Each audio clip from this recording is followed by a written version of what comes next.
511장입니다. 예수 말씀하시기를 깨워드립니다.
전능하사 천지를 만드신 하나님 아버지를 내가 믿사오며 그 위아들 우리 주 예수 그리스도를 믿사오니 이는 성령으로 임대하사 동정녀 마리아에게 나시고 본디오 빌라도에게 고난을 받으사 십자가에 못 박혀 죽으시고 장사 안지 사흘 만에 죽은 자 가운데서 다시 살아나시며 하늘에 오르사 전능하신 하나님 우편에 앉아 계시다가 저희로서 산자와 죽은 자를 심판하러 오시리라. 성령을 믿사오며 거룩한 공예와 성도가 서교통하는 것과 죄를 사하여 주시는 것과 몸이 다시 사는 것과 영원히 사는 것을 믿사옵나이다. 아멘. 내가 두 가지의 일을 주께 구하였사오니 내가 죽기 전에 내게 거절하지 마시옵소서. 곧 헛된 것과 거짓말을 내게서 멀리 하옵시고 나를 가난하게도 마옵시고 부하게도 마옵시고 오직 필요한 양식으로 나를 먹이시옵소서. 혹 내가 배불러서 하나님을 모른다 여호와가 누구냐 알까오며 혹 내가 가난하여 도둑질하고 내 하나님의 이름을 욕되게 할까 두려워함이니이다. 그렇습니다. 오늘도 하나님 아버지 앞에 구하는 사랑하는 귀한 성도들의 기도와 간구에 주님께서 응답하여 주옵시며 오늘 거룩한 주일 아침 이 새벽에 주의 성전에 나와 기도하는 사랑하는 귀한 성도의 기도를 주님께서 음양하시고 받으시고 들으시고 축복하심의 역사가 임하게 도와주옵소서. 또한 하나님 아버지 방송을 듣고 있는 사랑하는 주의 종들 주의 성도들 있나이다. 하나님께서 그들을 주님께서 곱게 복을 더하시고 은혜의 은혜를 더하시고 간구한즉 하늘이 열려지고 우리의 삶에는 하나님의 역사만 가득하게 나타나게 하여 주옵소서. 우리 주님 영광 홀로 받으심을 믿사옵고 예수 그리스도의 이름으로 축복하며 기도하옵나이다. 아멘. 하나님의 말씀 봉독하시겠습니다. 함께 합독합니다. 이사야 42장 1절에서 4절 말씀까지 합독합니다. 시작. 내가 붙드는 나의 종 내 마음에 기뻐하는 자 곧 내가 택한 사람을 보라. 내가 나의 영을 그에게 주었은즉 그가 이방의 증오를 베풀리라. 그는 외치지 아니하며 목소리를 높이지 아니하며 그 소리를 거리에 들리게 하지 아니하며 상한 갈대를 꺾지 아니하며 꺼져가는 등불을 끄지 아니하고 진술로 정의를 시행할 것이며 그는 쇠하지 아니하며 낙담하지 아니하고 세상에 정의를 세우게 이르리니 성들이 그 교훈을 앙망하리라. 아멘. 오늘 은혜 받으실 귀한 말씀의 제목은 여호와의 종의 인격이라고 하는 말씀으로 두 번째 시간으로 은혜 받도록 하겠습니다. 실상 금요일날 새벽에 오늘 본문을 1절에서 4절까지 다 풀기로 마음을 먹었지만 1절만 풀다가 말씀을 매듭을 지었어요. 그래서 첫 번째 시간은 1절을 풀었고 오늘은 2, 3, 4절을 중심으로 해서 여호와의 종의 인격, 그의 겸허성, 겸손성에 대해서 배워보고자 하는 것입니다.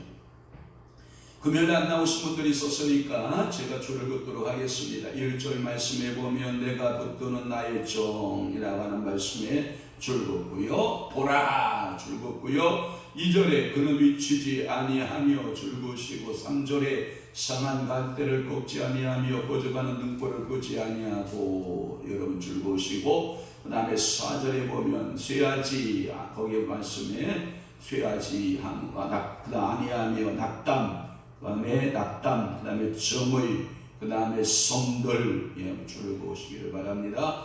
그러면 그 즐거운 부분을 통해서 은혜 받는 시간 되시기를 바랍니다. 1절은 우리가 풀었어요. 그래서 1절에 내가 붙드는 나의 종이 누구냐 여러 해석이 있었다 했어요. 그러나 메시아를 가리키는 해석이다 라는 결론을 드렸고 또 하나 내 마음에 기뻐하는 자 곧 내가 택한 사람 그 역시 이것도 메시아에 대한 이야기로 말씀했고 나의 신들을 그에게 주었은즉 그 다음에 이방에 정의를 베풀리라 라고 하는 말씀까지 해서 그렇게 말씀을 드렸습니다. 그 다음에 2절 말씀을 풀도록 합니다. 그는 외치지 아니하며 또는 목소리를 높이지 아니하며 이 목소리를 높이지 않았다라고 하는 것은 메시아는 그 자기의 소리를 들리지 않았다라고 하는 거예요. 저는 성대가 제 자신은 크다고 생각을 하지 않아요. 그런데 다른 분들이 이렇게 이야기 대화의 톤을 보면 성대가 크다라는 비교를 들 수 있어요. 얼마 전에도 식당에 가서 밥을 먹고 있는데 저는 그렇게 평상시 영어로 작은 이야기하고 있다고 저는 생각이 하는데 식당이 쩌렁쩌렁 울리는가 봐요. 사람들이 밥 먹다가 이렇게 쳐다보는 것 같아요. 그러면서 끝까지 대화를 하다 보면 저분이 목사구나 하는 것을 금방 알아봐요. 내가 목사가 아닙니다 라고 표시하려도 말만 들어가도 저분의 말투를 보니까 목사 같다 이렇게 인정을 하더라고요. 그러니까 들리지 않았다라고 하는 말, 소리 높이지 않았다는 말이거든요. 그런데 저 소리는 상당히 일반 사람들보다는 톤이 높은 편이거든요. 그러니까 예수 그리스도는 높이지 않았다라는 자기 주장을 많이 하지 않았다라고 하는 거예요. 왜 그러냐 하면 그는 하나님이셨고 아버지의 일을 이 땅에 와서서 실천하셔야 됐기 때문에 그래요.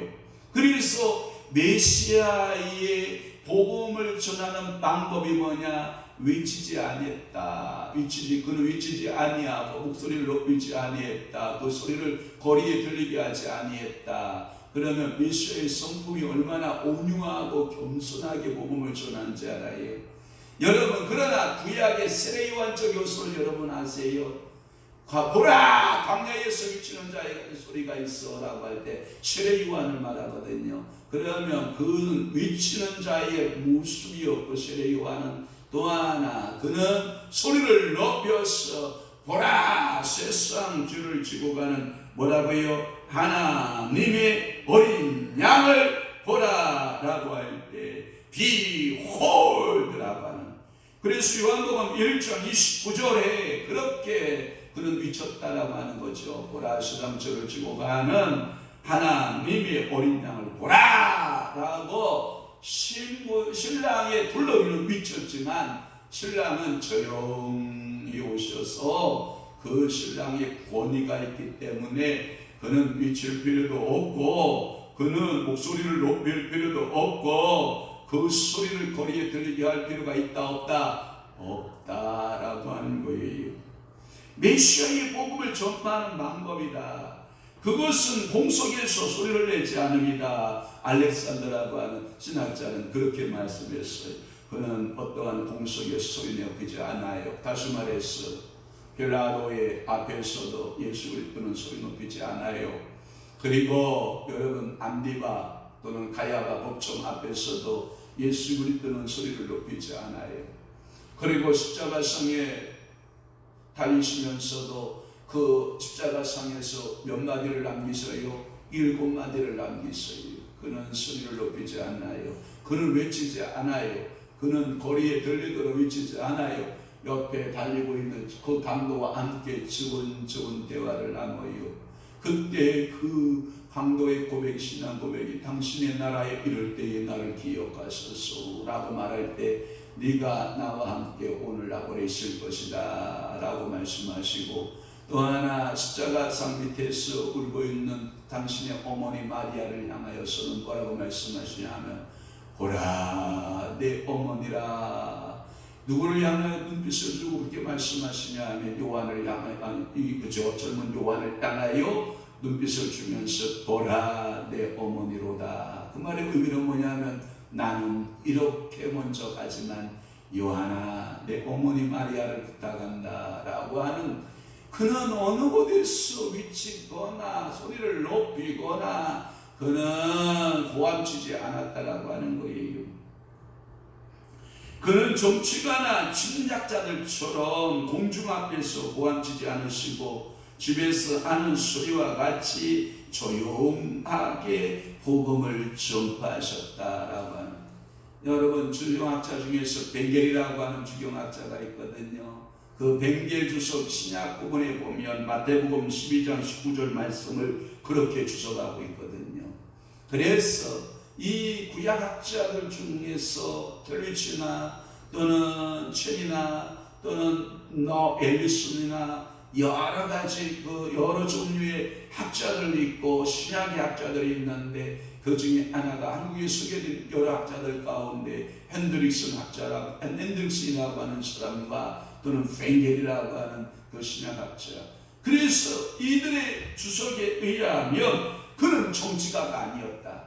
메시아는 정치가가 아니다. 메시아는 어떤 침략자가 아니다. 그는 자기를 드러내기 위해서 소리 높이는 자가 아니다. 그러나 저는 여러분들을 설교를 이끌고 가고 예수 그리스도를 소개하는 자로서 제 목소리는 상당히 큰 소리 높은 톤으로 여러분에게 메시지를 전하고 있거든요. 왜 그러냐? 목소리가 작은 목소리로 전하게 되면 성도들이 마음들이 다운되어 있거든요. 그래서 저희가 설교학 배울 때 설교 톤은 평상시 용어의 톤보다 한 단계 높은 톤으로 사용하라. 그래야만이 설득력이 있고 그래야만이 성도들이 정신을 바짝 차리고 그래서 그 메시지를 경청하고 그 메시지를 이해하게 될 것이다. 그래서 설교자의 톤이 낮은 톤보다는 한 단계 높은 톤이 낫다 이렇게 말하는 사람들이 많아요.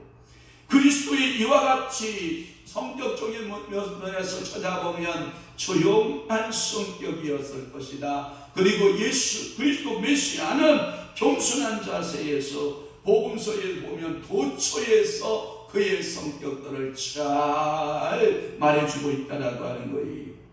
마태복음 8장 13절, 9장 30절, 12장 15절, 14장 13절, 마가복음에는 5장 43절, 누가복음에는 8장 56절, 요한복음에는 5장 13절, 6장 15절, 7장 3절에서 4절, 8장 59절, 10장 40절 등등등 찾아보면 예수 그리스도의 성격, 메시아의 성향에 대하여서 그는 조용하고 겸손한 증거자로서 복음서에 등장하고 있는 것을 우리는 압니다.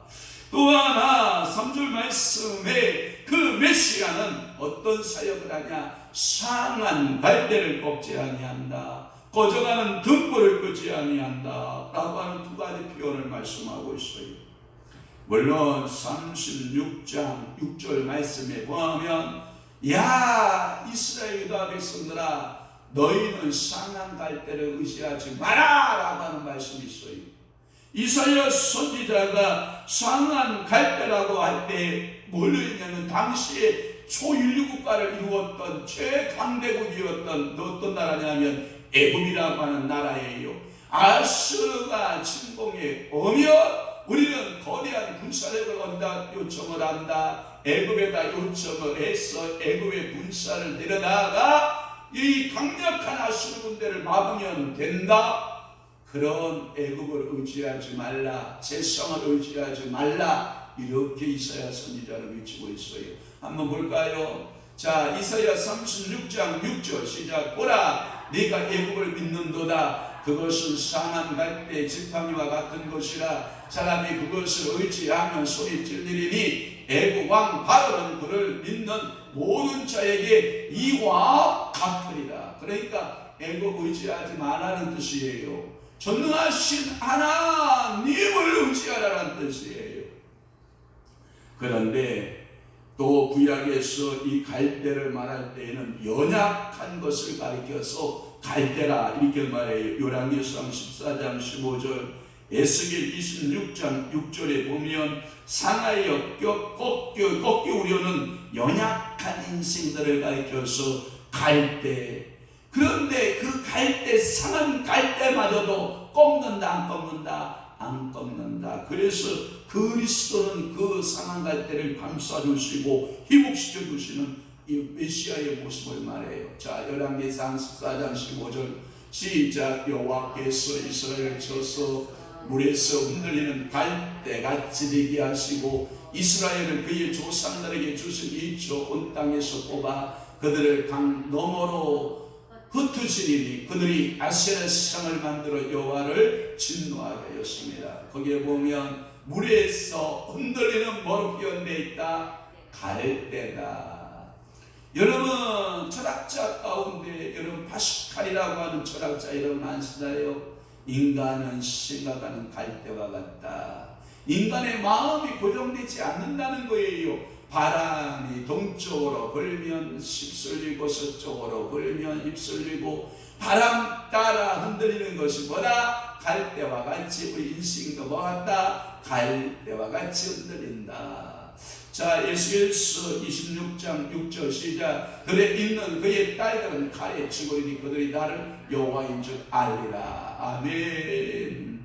또 하나는 꺼져가는 등불을 끄지 아니하고 라고 하는 말씀을 우리가 보도록 합니다. 다시 말해서 양심의 빛을 잃고 타락해 가는 사람들을 가리켜서 말할 때 꺼져가는 등불을 끄지 아니하고, 다시 말해서 상한 갈대는 이스라엘을 말하고요, 꺼져가는 등불은 곧 이방인을 가리킨다.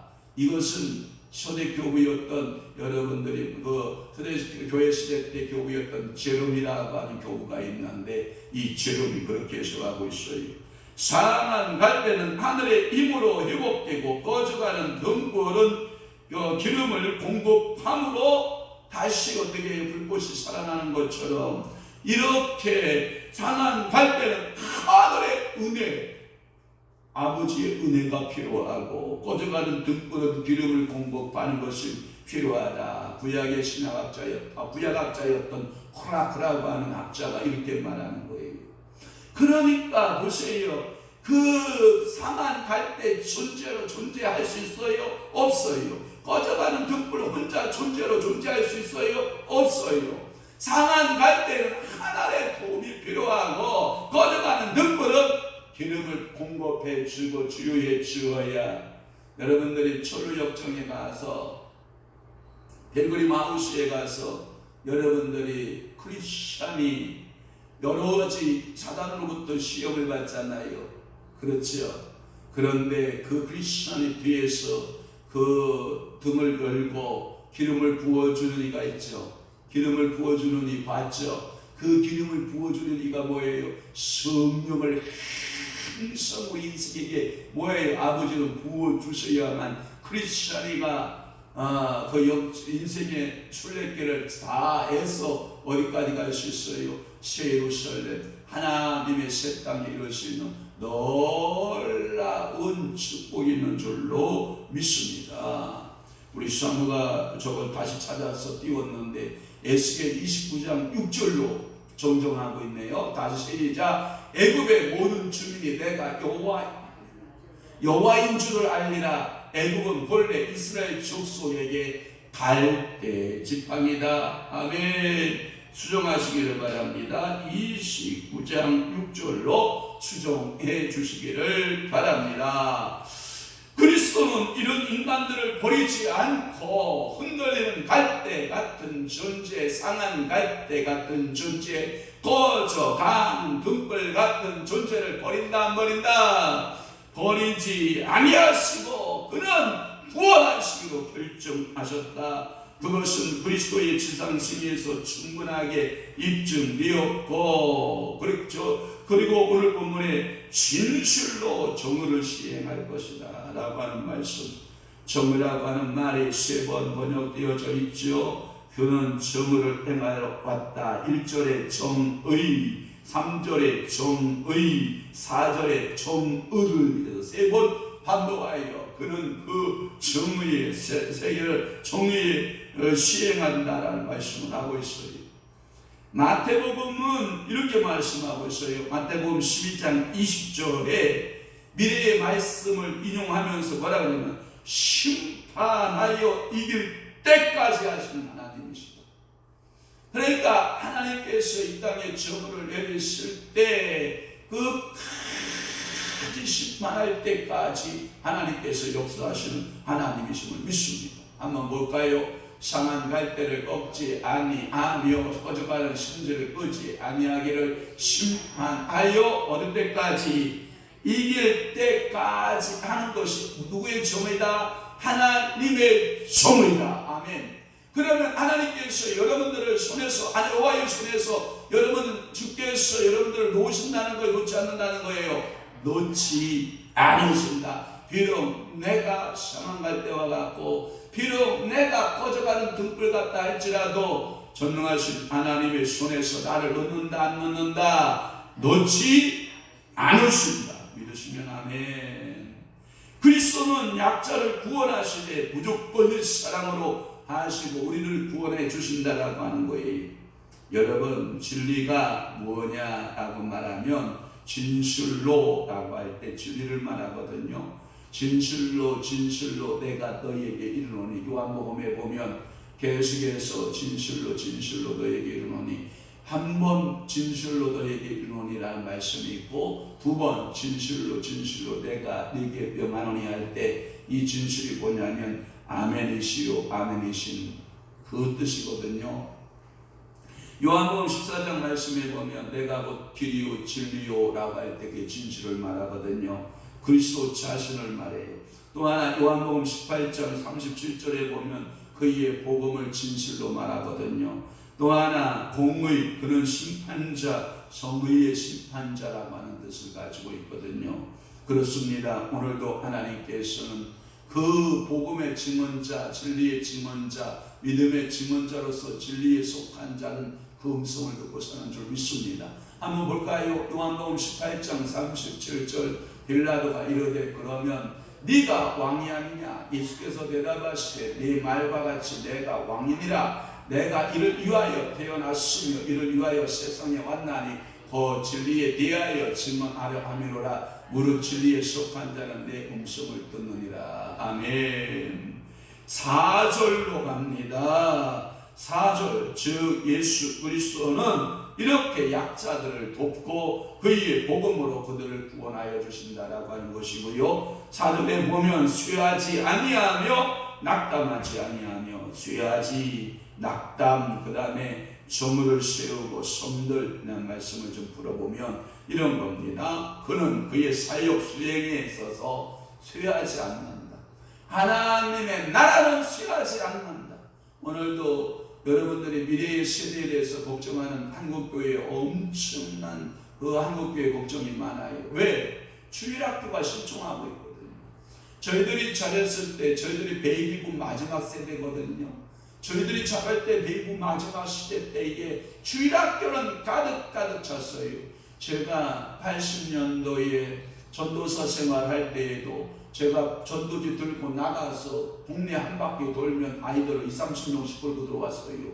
그런데 지금은 교회에 아이들이 오지를 못해요. 왜? 부모들이 하도 핸드폰이라고 하는 족쇄를 치워놔서 그 핸드폰의 족쇄를 통해서 아이들을 다 방 안에 앉아서 우리 아이가 학원에 앉아있는지 놀이터에 앉아있는지 게임장에 가 있는지 다 한눈으로 위치 추적을 다 할 수 있기 때문에 여러분 요즘은요 전도하기가 참 어려운 시대. 그러나 성령은 그 다음 세대를 일으키신다 안 일으키신다? 일으키신다. 아무리 복음적 환경이 나빠도 하나님의 나라가 쇠하여질 확률이 있다 없다? 없다. 하나님의 나라는 쇠하지 아니한다. 하나님의 나라는 낙담하지 아니한다. 그리고 세상에 정의를 세우게 이르니 성들이 그 교훈을 앙망한다. 여러분 죄가 많으면 많은 곳에 무엇이 많은 거예요? 은혜도 임하여.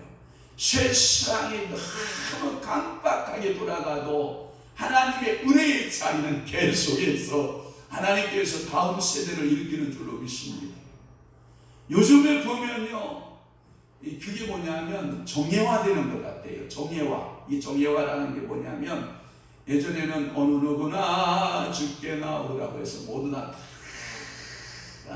이 다수 가운데 몇 명을 이렇게 뽑은 것 같은 느낌이 들어요. 요즘은 복음이 어떻게 적용되나 가만히 제가 살펴보니까 소수의 사람들을 뽑았는데 그들에게 하나님의 은혜를 긍휼히 은혜 부어주셔서 그들이 뛰어난 하나님의 자녀들로 바뀌어가는 그런 모습을 제가 느껴지거든요. 그러니까 소수를 정예화시키는 그러한 모습을 보는 것 같아요. 그러니까 많은 다수 가운데 조금을 뽑는 것이 아니라 지금은 저 소수를 뽑았다 할지라도 많은 하나님의 그 은혜와 능력을 부여해서 그 일을 능히 감당하게 하고 하나님의 나라에 있어서는 조금 더 쇠하거나 낙담하거나 세상의 정의에 세우기에 부족하지 않고 그 성들이 다 여호와를 교훈하여 듣고 앙망하는 그 일이 생기게 된다. 그러니까 복음은 멈춘다 멈추지 않는다 멈추지 않으신다. 하나님의 구원의 사역은 멈춘다 멈추지 않는다 멈추지 않는다. 물론 교회마다 다 미치는 이야기가 뭐냐? 다음 세대에 대한 고민이 있어요. 그 다음 세대의 고민 우리도 해야 돼요. 주일학교 고민해야 돼요. 우리 2022년도에 주일학교 고민해봐야 돼요. 우리 학생이 고민해봐야 돼요. 그리고 2022년도에 청년들을 고민해봐야 돼요.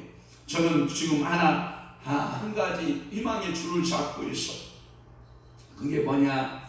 청년들을 말씀 교육을 통해서 변화되면 자연적으로 학생회는 생길 것이다. 학생회가 생기기 시작을 하면 당연히 또 주일학교가 부흥하게 될 것이다. 저는 이러한 한 가닥의 희망을 보는 거예요. 그 전에 먼저 장년된 성도들이 변화되고 성령 충만하고 영혼들을 사랑하고 청년들의 관심을 갖고 학생이 관심을 갖고 주일학교에 관심을 갖고 여러분들이 교회에 그렇게 조직이 튼튼해지기를 원해서 기도하는 그 기도를 하나님은 뭐하신다? 듣기를 원하시고 그 일을 수행하시기를 원하시는 하나님이신 줄로 믿습니다. 그는 세상의 빛으로 상한 갈대나 꺼져가는 등불 같은 인생을 찾아 원하시고 그의 복음을 제자들에게 의해서 전 세계로 전파되어 갈 때 여러분 예수님께서 12명 중에 1명은 사람이고 11명 가지고 세계 복음화를 꿈꾸고 있었던 예수님의 꿈을 우리도 꿨으면 좋겠다. 여러분 11명의 제자 가운데 미안합니다. 12명의 제자 가운데 한 명은 가룟유다 열심남원으로서 그는 정치적 지도자를 꿈꾸었던 사람 아닙니까? 정치적 지도자가 아니라라고 하는 그 상실감에 의해서 예수를 운전 30에 팔고 그것이 자칫되어져서 몸에 달아 죽고 그 운전은 대제사장들한테 갖다 성전에 집어 던지니까 이들이 종교회의를 하지 않습니까? 종교인들이 이 불의한 핏값에 은 30냥을 어디다 쓸 거라고 모의하고 회의한 결과 불행한 자들을 위해서, 불행한 사람들을 위해서 거친 땅을 사보자. 그래서 예루살렘 성전을 돌다 보면 아겔다마라고 하는 비바치라고 하는 거친 산을 사서 거기에다가 노숙인들, 나그네들의 묘지를 만들었다라고 하는 것이 지금도 남아있지 않습니까? 그래서 이 아겔다마, 이 묘지를 준비하게 한 그 불의한 핏값으로 그것을 준비하게 하지 않았습니까? 사랑하는 성도 여러분, 오늘도 이 예수님의 꿈이 12명의 제자를 가지고 세계 복음화, 여러분 세계를 정복한다. 여러분 이게 말이 됩니까? 그러나 지금에 와서는 어떻습니까? 12명의 제자는 좋겠죠. 너끈히 감당하고도 남은 있은 줄로 저는 분명히 믿습니다. 우리도 영적으로 우리 교회 안에 이 지역을 복음화시켜야 될 제자 몇 명만 있으면, 12명만 있으면 이 지역은 어떡할까요? 변화되는 역사가 있습니다. 우리의 사회가 변화될 수 있습니다. 우리 희망을 가집시다. 우리 나라도 변화될 수 있습니다. 희망을 가집시다. 우리도 세계를 변화시킬 수 있습니다. 희망을 갖기를 주님을 축원합니다. 저하고 이렇게 제가 채팅방을 하나를 만들었더니 3명이 들어왔어요. 하나는 미국에 있는 분, 하나는 시리아에 있는 분, 다 미국 사람들인데 우리 조선족 한 명이 우리 한국계 사람도 있고, 제가 채팅을 이렇게 하면서 그 열방에 흩어져 있는 크리스천들이 얼마나 많은지 몰라요. 그러니까 열방이 주에게로 모여드는, 열방이 주께로 전도되어지는, 그래서 제가 채팅으로도 이게 전도가 가능하구나 하고 제가 채팅하고 있어요. 이게 얼마나 귀한 도구인지 몰라요. 하나님께서 그의 나라를 확장해 가는 방법, 조금도 쇠하지 않고 낙담하지 않고 세상의 정의를 세우고 성들이 그 교훈을 앙망하고 주께로 돌아오는 역사가 있을 줄로 믿습니다. 이 섬, 큰 섬과 작은 섬을 표현할 때 전 세계 국가를 말한다라고 하고 이사야 41장 1절에 제가 풀어드린 적이 있습니다. 이 교훈과 율법이나 여기서는 그의 복음 또는 복음이 주는 교훈을 말하고, 결국 그리스도의 복음이 전 세계에 전파되고 그리스도는 세계의 소망이 되는 것을 말해요. 이는 어떤 의미에서 벌써 실현되어진 예언이다. 그래서 지금 이 예언은 끝난 예언이다. ing 진행형 예언이다. ing 진행형 예언이다. 이 세계를 향하여 복음이 전파되고 있다. 자, 41장 1절 시작. 성들아 내 앞에 잠잠하라. 민족들아 힘을 새롭게 하라. 가까이 나오라. 그리고 말하라. 우리가 서로 재판자리에 가까이 나아가자. 아멘. 오늘 귀한 말씀, 여호와의 종의 인격, 여호와의 종 예수 그리스도는 온유와 겸손의 모습을 가지시고, 그는 그 하나님께서 붙드는 나의 종이 되고, 그리고 하나님의 마음에 기뻐하는 종이 되고, 그리고 하나님께서 택한 종이 되고, 보라 그의 영, 하나님의 영이 충만한 종이 되고 이방의 정을 베푸는 종으로서 오늘 2절, 3절, 4절 그의 성격, 그의 인격에 대해서 오늘 말씀 은혜 받은 줄로 믿습니다. 오늘도 여러분 기도하십시오. 거룩한 이 주일날 이 곳에 사랑하는 주의 백성들이 모여 예배하기를 기도하십시오. 또 하나, 오늘은 성찬식을 여러분이 거행하기로 했잖아요. 그래서 성찬식 거행을 통해서 그리스도의 몸과 그리스도의 피가 다시 여러분들 속에서 재현되는 놀라운 축복이 있기를 위해서 기도하는 하루 되시기를 주님을 축원합니다. 물론 오늘 저녁 기도회는 없습니다. 왜 저녁 기도회 없냐면 내일 새벽 예배가 있기 때문에 그렇습니다. 그러니까 오늘 열심으로 여러분 기도하시고 하나님 아버지 앞에 눈물로 아려지는 그 기도의 씨앗은 하나도 땅에 떨어짐이 있다 없다? 없다. 하나님은 그 기도를 들으시고 역사하시기를 원하시기 때문에 그렇습니다. 기도하시겠습니다. 좋으신 아버지 하나님, 오늘도 이사야 42장 1절에서 4절 말씀을 통하여 여호와의 종의 인격에 대해서 오늘도 말씀으로 깨닫게 해주시니 감사합니다. 오늘도 그 예수 그리스도의 사역의 모습을 이사야의 선지자를 통하여 예언하여 주셨으니 또한 우리에게도 그 예언이 성취될 뿐만 아니라 그 예언이 오늘날에도 계속하여 이루어져가는 현재 진행형 사건으로 받아들이게 하여 주시오니 감사합니다. 오늘도 이곳에 거룩한 주일을 맞이하여 모여드는 무심령들 성도들의 심령들을 주님께서 복의 복을 더하시고 축복하여 주시옵소서. 이곳에 예배하는 예배를 주님이 흡양하시고 받아주시옵소서. 상한 갈대를 꺾지 아니하며 꺼져가는 등불을 끄지 아니하시고 진리로 진실로 정의를 시행하시는 우리 주님을 찬양하나이다. 저희들을 긍휼히 여겨 주옵소서. 이제는 우리 주 예수 그리스도의 은혜와 하나님 아버지의 극진하신 사랑하심과 성령님의 감화 교통 내주 위로 역사 충만하시니 사랑하는 귀한 성도들 머리 위에와 심령 위에와 교회 위에 이제부터 영원토록 함께 있을지어다. 아멘.